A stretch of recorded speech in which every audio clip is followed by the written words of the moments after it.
2025년 5월 22일 새벽을 여는 말씀은 시편 2편의 말씀입니다. 그 가운데 6절부터 9절까지 봉독하여 드리겠습니다. 내가 나의 왕을 내 거룩한 산 시온에 세웠다 하시리로다. 내가 여호와의 명령을 전하노라. 여호와께서 내게 이르시되 너는 내 아들이라. 오늘 내가 너를 낳았도다. 내게 구하라. 내가 이방 나라를 내 유업으로 주리니 내 소유가 땅끝까지 이르리로다. 네가 철장으로 그들을 깨뜨리며 질그릇같이 부수리라 하시도다. 아멘.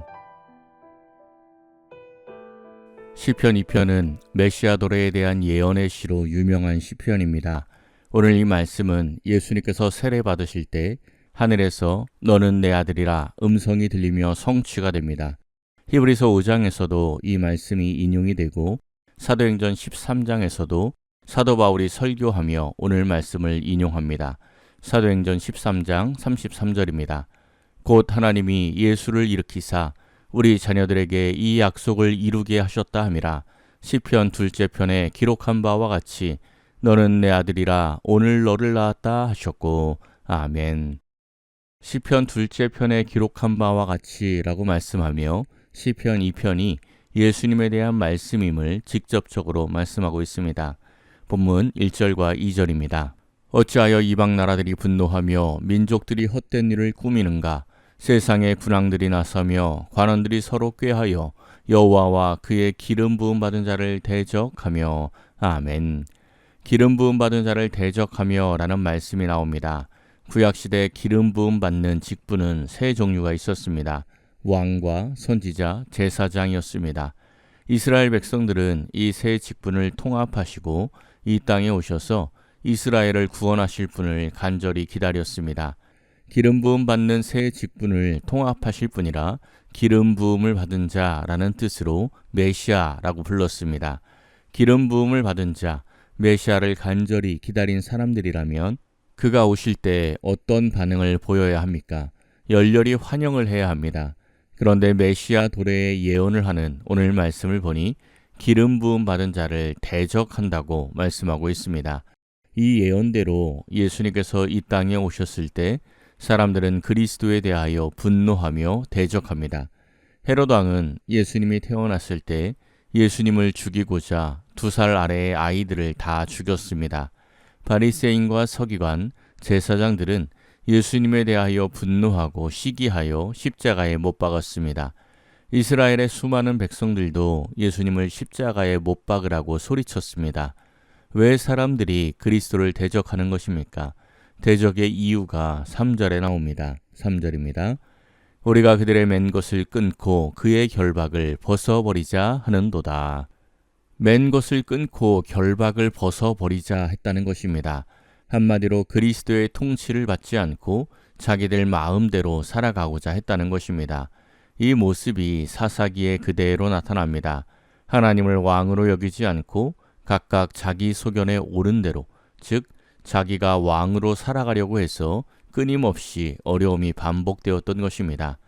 예수님이 오셨을 때 헤롯이 아기들을 죽인 이유가 무엇입니까?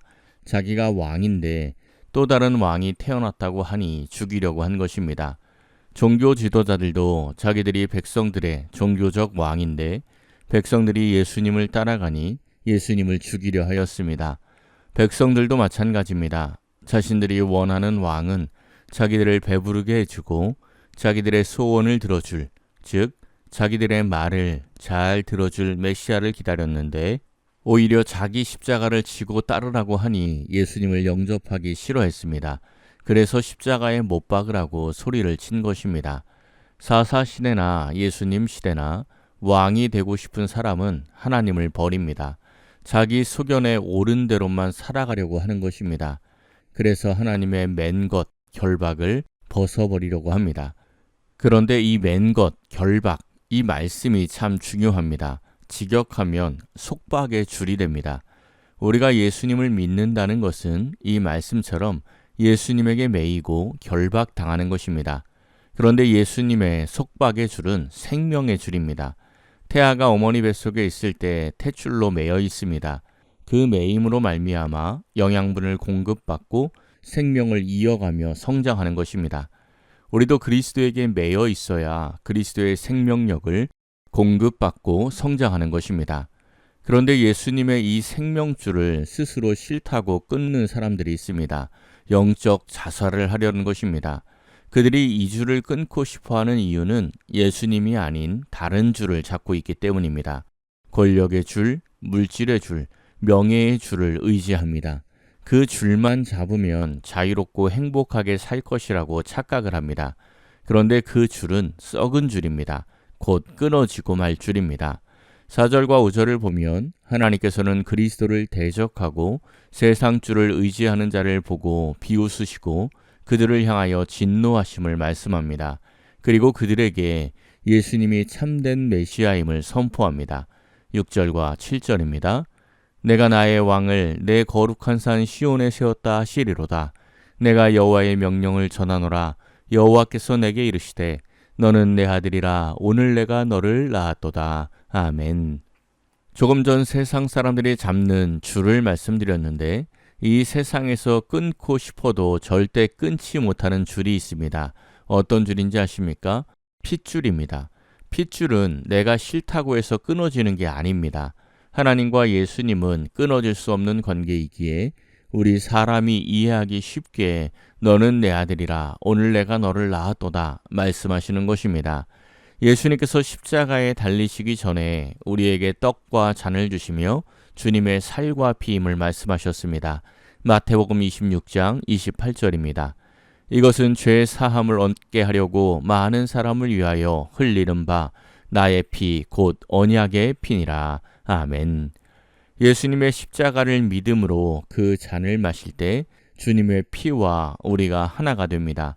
우리도 하나님의 핏줄이 되는 것입니다. 예수 안에서 하나님의 핏줄이 되면 어떻게 됩니까? 로마서 8장 38절에서 39절입니다. 내가 확신하노니 사망이나 생명이나 천사들이나 권세자들이나 현재의 일이나 장래의 일이나 능력이나 높음이나 깊음이나 다른 어떤 피조물이라도 우리를 우리 주 그리스도 예수 안에 있는 하나님의 사랑에서 끊을 수 없으리라. 아멘. 세상의 어떤 것도 하나님의 사랑에서 끊을 수 없습니다. 하나님의 핏줄이기 때문입니다. 8절부터의 말씀을 보면 예수님께서 이 세상을 다스릴 것과 철장으로 질그릇을 깨트리듯이 심판하실 것을 말씀하십니다.